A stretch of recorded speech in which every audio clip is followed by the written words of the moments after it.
The Draconian Empire was a force to be reckoned with in the galaxy. For centuries, they had expanded their reach, conquering world after world with ruthless efficiency. Their empire was built on the backs of countless subjugated species, each one falling swiftly to the Draconians' advanced technology and unmatched military prowess. Their fleets, equipped with the most sophisticated weaponry and impenetrable shields, were the embodiment of their power. Few had dared to resist the Draconians, and those who had tried were swiftly crushed. In the eyes of the galaxy, the Draconians were unstoppable, and their conquests were seen as inevitable.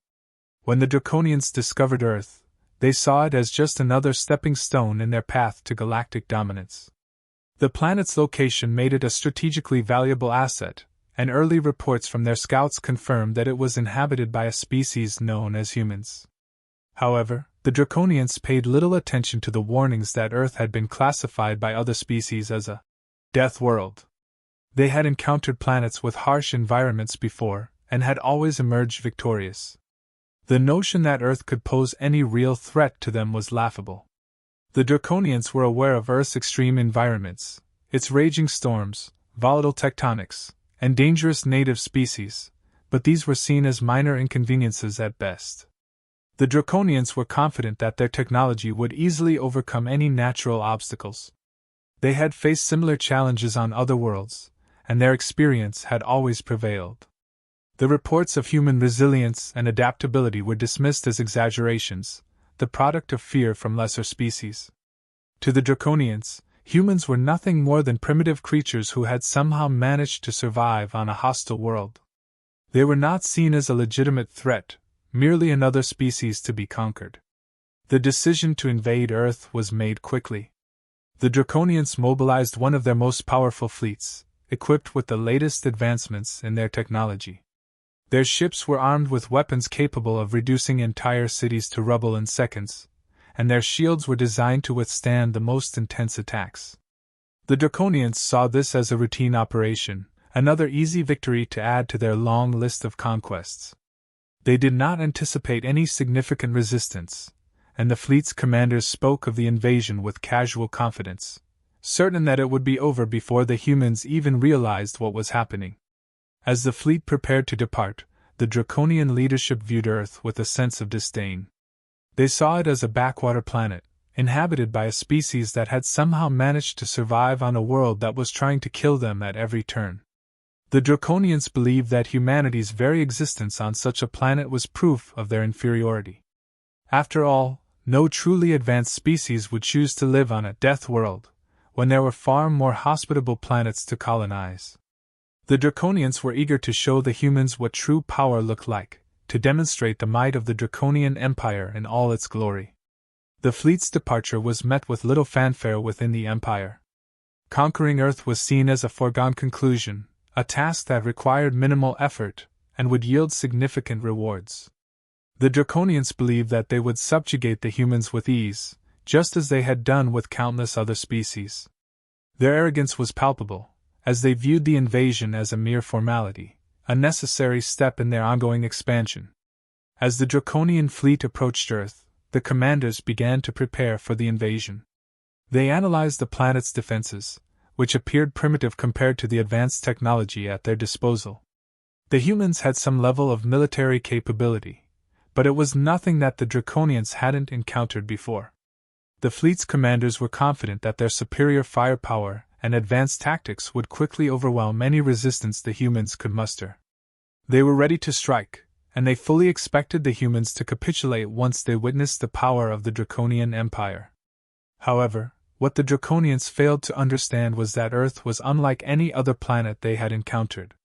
The humans had been forged in the crucible of a world that was as much an adversary as it was a home.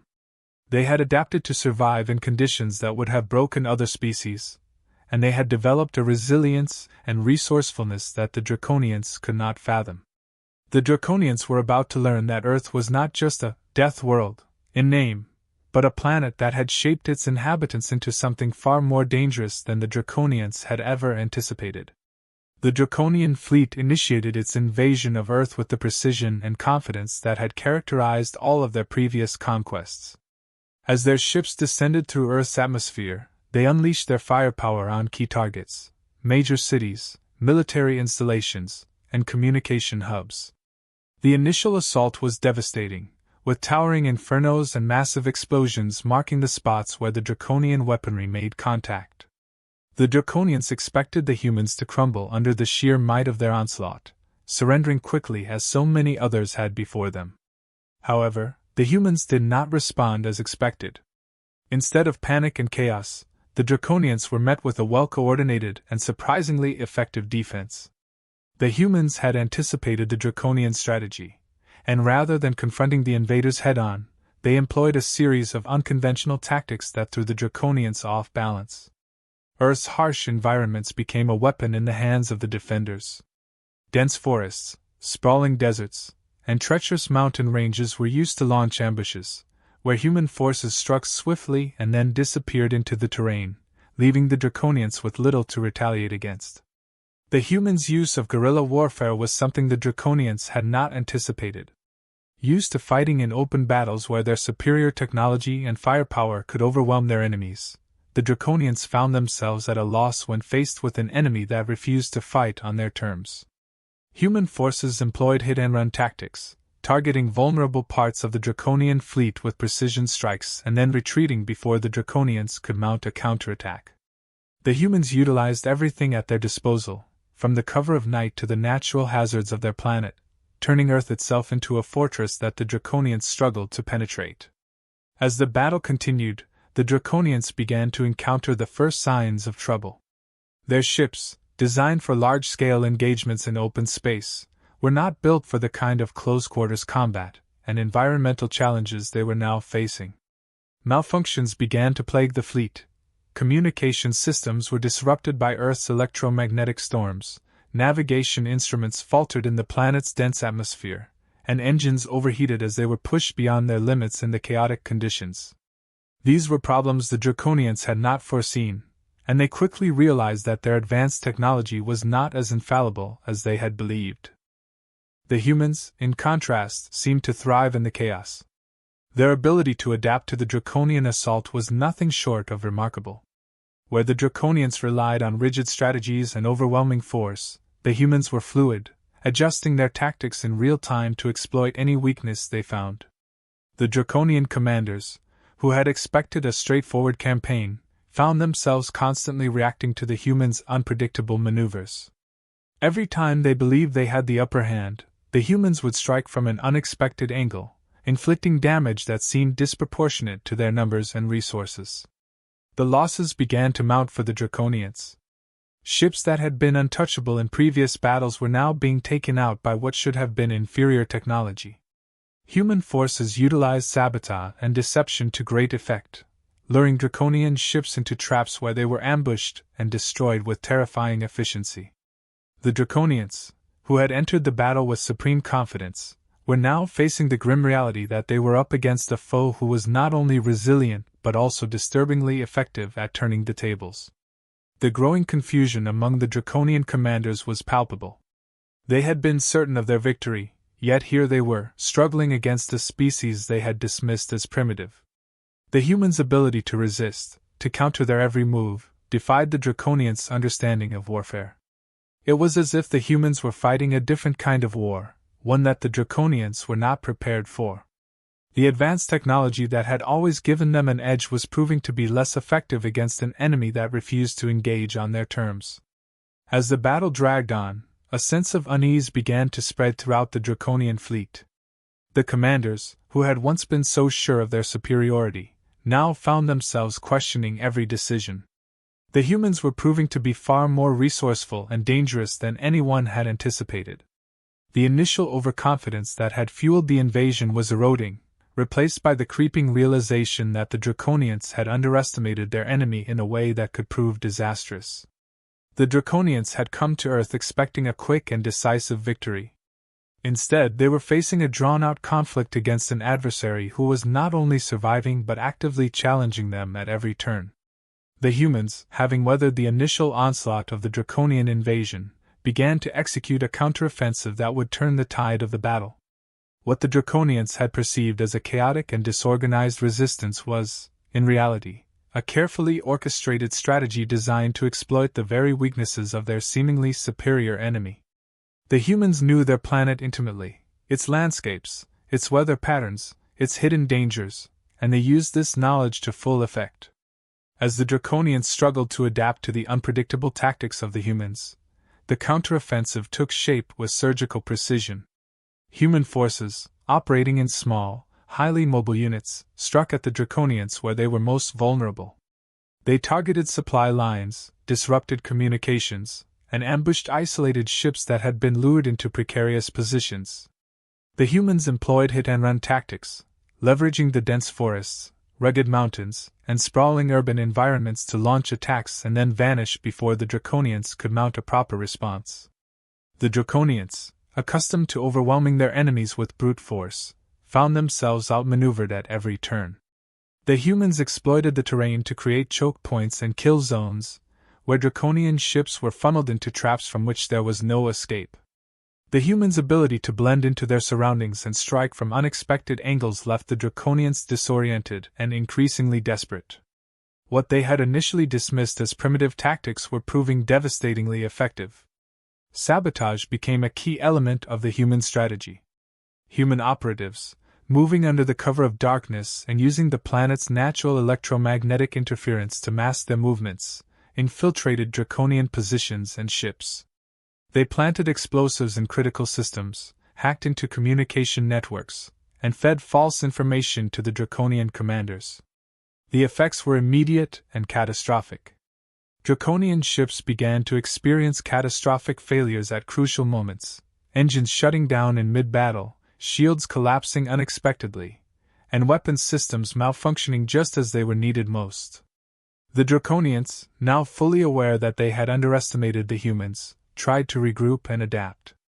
They attempted to establish fortified positions, to pull their ships into tighter formations, and to coordinate their efforts more effectively. But the humans anticipated these moves and countered them with relentless and unpredictable attacks. Every time the Draconians tried to stabilize the situation, the humans found a way to disrupt their plans, plunging them back into chaos. Environmental traps set by the humans further crippled the Draconian fleet. Rivers were diverted to flood landing zones, avalanches were triggered in mountainous regions, and urban centers were rigged with explosives that collapsed buildings onto Draconian forces. The humans used the very planet itself as a weapon, turning Earth's natural hazards into deadly obstacles that the Draconians could not overcome. The Draconian ships, designed for open space battles, were ill-suited to navigate the treacherous conditions that the humans had engineered. One by one, the mighty vessels were either destroyed or disabled, their crews left helpless as the humans closed in. As the battle continued, the Draconian commanders began to realize the full extent of their miscalculation. The humans, far from being the simple, primitive species they had believed them to be, were proving to be a formidable adversary. The Draconians' attempts to adapt to the humans' tactics were continually thwarted by the humans' ability to think several steps ahead. The more the Draconians tried to regroup, the more the humans tightened the noose around them. The sense of dread among the Draconian forces grew with each passing hour. Ships that had once been symbols of the Empire's might were now being picked off one by one, isolated from the main fleet and destroyed with ruthless efficiency. The humans were methodical in their approach, ensuring that no Draconian ship could escape to warn the rest of the Empire. The Draconian fleet, once so confident in its superiority, was now on the verge of collapse, its numbers dwindling as the humans pressed their advantage. The final phase of the counteroffensive saw the humans closing in on the remaining Draconian ships, cutting off any possibility of retreat. The Draconians, now fully aware that they were trapped, made one last desperate attempt to break through the human lines. But the humans, having anticipated this move, had already set their final trap. The Draconian ships were funneled into a narrow corridor, where they were ambushed from all sides. The humans unleashed a barrage of firepower, overwhelming the Draconians, and leaving them with no choice but to surrender or face total annihilation. The Draconian fleet, now reduced to a fraction of its former strength, prepared for what they knew would be their final stand. The once mighty armada, which had descended upon Earth with the confidence of inevitable victory, was now cornered, its remaining ships huddled together in a desperate attempt to mount a last defense. The Draconian commanders, their arrogance shattered, issued orders with a grim determination, knowing that their chances of survival were slim. But even in their desperation, they underestimated the humans one final time. The humans, having dismantled the majority of the Draconian fleet, showed no signs of letting up. They had studied their enemy, learned from every engagement, and now moved with a lethal precision that left the Draconians with no room to maneuver. The Draconian ships, designed for open space combat, were ill-equipped to handle the close-quarters battles that the humans forced upon them. Every move the Draconians made was anticipated, countered, and turned against them. The humans exploited every weakness, every flaw, ensuring that the Draconians had no chance to regroup or retaliate effectively. As the final battles raged, the Draconian ships began to fall one by one. The human strategy was ruthlessly efficient: disable the ships, eliminate the crew, and leave no evidence behind. The Draconians, already reeling from the unexpected ferocity of the human counteroffensive, found themselves unable to mount any meaningful resistance. Their advanced technology, once the pride of their empire, failed them in the face of human ingenuity and determination. The humans, using a combination of guerrilla tactics, environmental warfare, and sheer persistence, systematically dismantled the remaining Draconian vessels. Each Draconian ship that was taken down was erased from existence, as if it had never been there. The humans ensured that no wreckage, no survivors, and no communication signals could escape to alert the rest of the Draconian Empire. It was a campaign of total annihilation, executed with a level of precision that left the Draconians in a state of utter disbelief. What had started as a confident invasion was now turning into a mysterious and terrifying vanishing act, as the Draconians realized they were being erased from the planet, piece by piece. As the last of the Draconian ships were destroyed or disabled, a chilling silence fell over the battlefield. The once proud fleet, which had dominated countless worlds, was now nothing more than scattered debris, hidden within the unforgiving landscapes of Earth. The planet, which the Draconians had thought would be an easy conquest, had swallowed their fleet whole, leaving no trace of the invaders behind. The humans, having executed their strategy flawlessly, ensured that the Draconians' disappearance was complete and final. The Draconian Empire, so sure of its power, would receive no word from their fleet. No distress signals, no calls for reinforcements, only a deafening silence that would soon spark fear and confusion among their leaders. The humans had turned the tables entirely, transforming what was supposed to be a demonstration of Draconian might into a ghostly vanishing act that would send shockwaves through the galaxy. The once mighty armada had been reduced to nothing, leaving behind no survivors to tell the tale of what had happened on Earth. For the humans, the victory was absolute. They had defended their planet against a superior foe, and had done so in a way that would leave no doubt about their capabilities. The battlefield, now littered with the remnants of Draconian ships, was a testament to their resilience, resourcefulness, and unwavering determination. The humans began the process of cleaning up, removing any evidence of the battle that might suggest the true scale of the conflict. They knew that word of the Draconian fleet's disappearance would soon reach the wider galaxy, and they wanted to ensure that when it did, the story would be one of complete and utter defeat. As the last traces of the Draconian fleet were erased, the humans stood victorious on a planet that had once again proven its reputation as a Deathworld.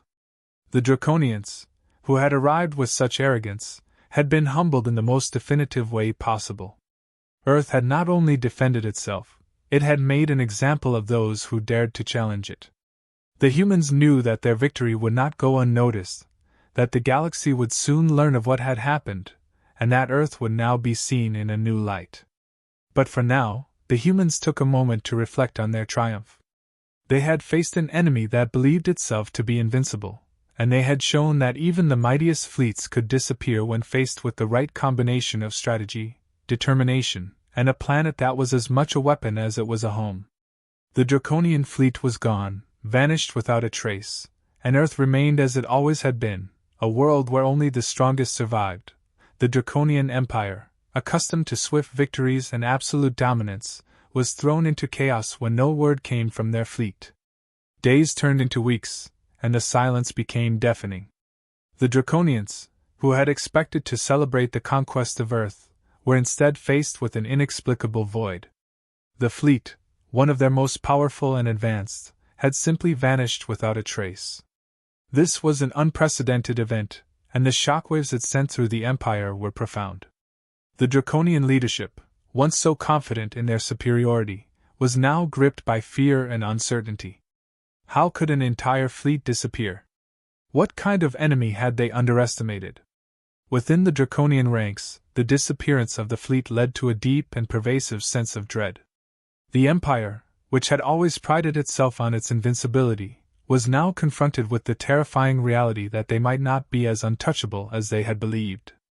The disappearance of the fleet was not just a military loss, it was a blow to the very core of Draconian identity.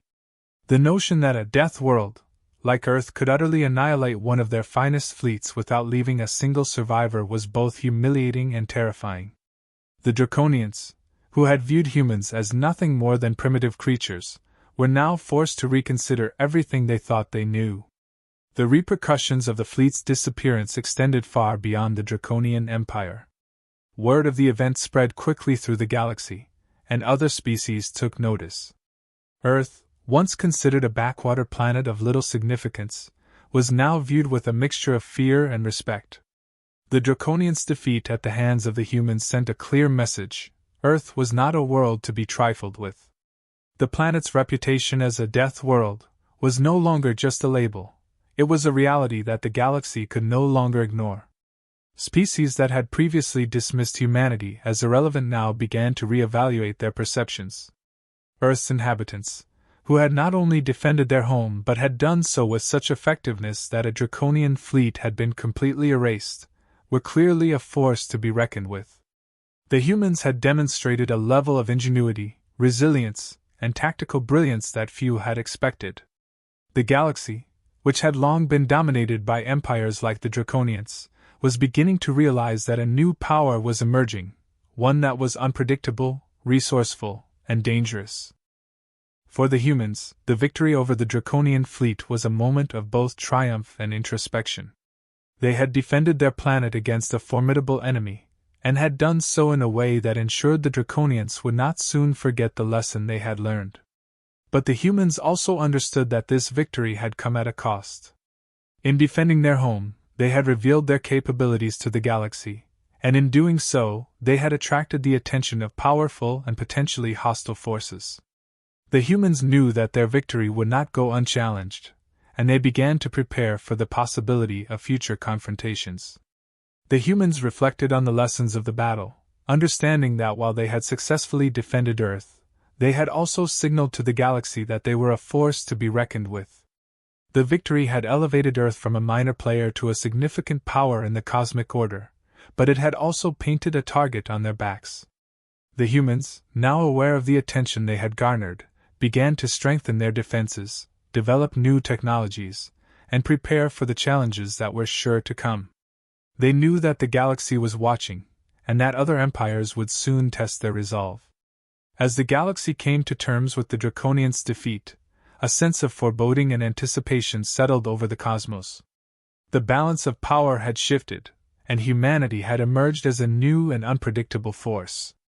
The Draconian Empire, once so feared, was now in turmoil, its leadership questioning their strategies and wondering what other threats might be lurking in the galaxy. Other species, too, began to reconsider their positions, unsure of what the rise of humanity would mean for the future. The story of the Draconian fleet's disappearance became a cautionary tale, a reminder that even the most powerful empires could fall when they underestimated their enemies. Earth, once seen as a mere death world, was now a symbol of resistance and defiance, a planet that had stood its ground against one of the galaxy's mightiest forces. The humans, having secured their place in the galaxy, were ready for whatever came next.